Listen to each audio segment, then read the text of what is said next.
Երբևէ նայել ես նրա օնլայն լինելուն ու մտածել. եթե առցանց է, ինչու ինձ չի գրում։ Եթե այո, դու միայնակ չես։ Գրեթե բոլորը գոնե մեկ անգամ հայտնվել են այդ նույն լուռ իրավիճակում։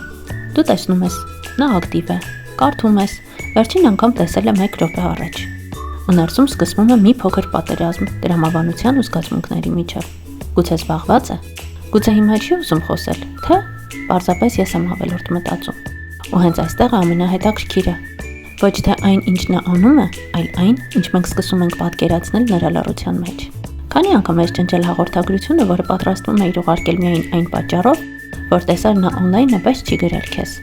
Քանի անգամ ես սպասել մի բարևի, որ այդպես էլ չեկավ։ Ու ամենահետաքրքիրն այն է, որ նույն պահին գուցե նա էլ է մտածում նույն բանը, երկու մարդ օնլայն, բայց ոչ մի խոսք։ Իսկ դու երբևէ եղել ես այդ իրավիճակում, երբ նա օնլայն է, բայց խոսակցությունը պարզապես չի սկսվում։